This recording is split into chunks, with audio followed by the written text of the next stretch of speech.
नमस्कार, पॉलिटिकल पंचायत देख रहे हैं आप और आपके साथ मैं हूं नवीन कुमार। वक्त है राजस्थान से जुड़ी तमाम बड़ी पॉलिटिकल खबरों का, जहां हम आपको डिटेल में बताएंगे कि पिछले 24 घंटों में राजस्थान की सियासत में क्या कुछ नया हुआ।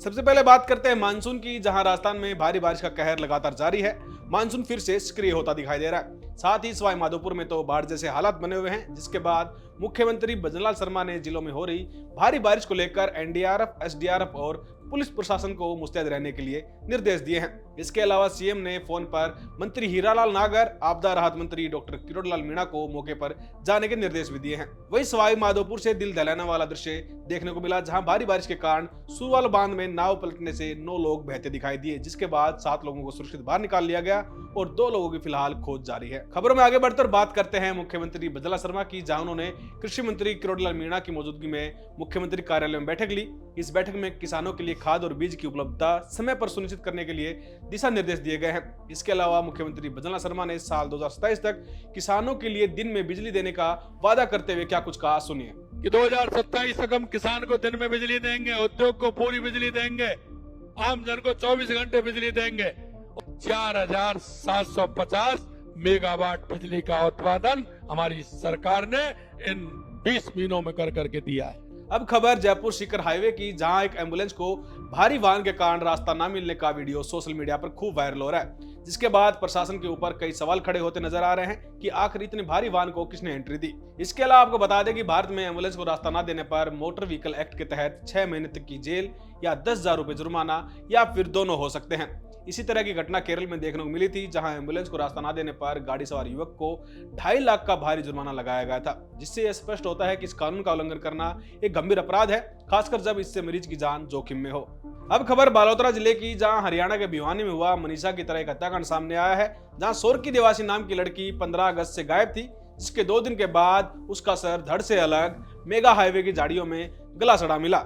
देवासी समाज की एक बेटी जिसका नाम सोरकी देवासी, पिताजी का नाम स्वर्गीय श्री बालाराम जी देवासी, गांव असाडा। 15 अगस्त को अचानक वो बच्ची गायब हो जाती है।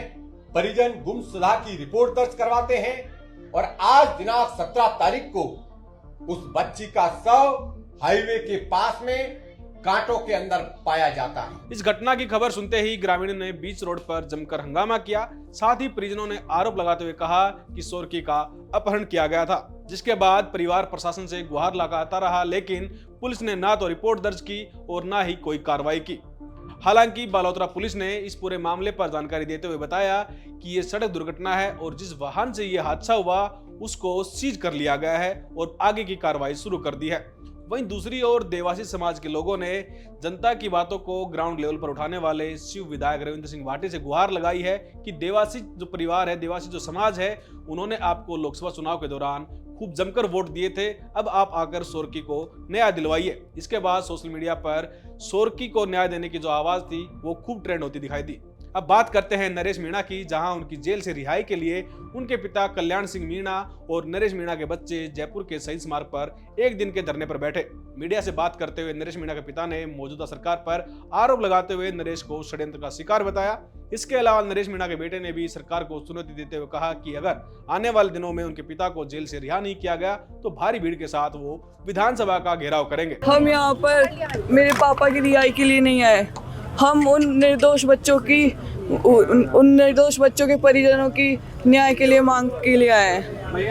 अगर उन बच्चों को न्याय नहीं मिलता और मेरे निर्दोष पापा को जेल में ये फंसाए रखते हैं, तो हम आने वाले दिनों में महाविधानसभा घेराव करेंगे और इतनी भीड़ करेंगे कि राजस्थान में कभी किसी नेता ने इतनी भीड़ नहीं करी होगी। वहीं इस धरने में पूर्व मंत्री राजेंद्र गुडा और यूपी के सरदना से विधायक अतुल प्रधान भी पहुंचे, जहां उन्होंने बीजेपी सरकार पर तानाशाही के आरोप लगाए। राजस्थान का पूरा नौजवान इस अन्याय के खिलाफ नरेंद्र मीणा के साथ खड़ा हो रहा है और ये भाजपा सरकार जिस तरीके से तानाशाही कर रही है और जिस तरीके से इन्होंने नाइंसाफी की है, गुंडागर्दी कर रही है, ये जनता सड़कों पर आ जाएगी। तो वहीं दूसरी ओर अतुल प्रधान ने सपा प्रमुख और यूपी के पूर्व मुख्यमंत्री अखिलेश यादव को नरेश मीणा के लिए सभा में आने तक की बात कह दी। अगर ये लोग बोलेंगे, सब बात करेंगे, साथी लोग कहेंगे, तो हम माननीय अखिलेश यादव जी से बात करके उनको बुलाने का काम करेंगे। क्या समय तय किया गया?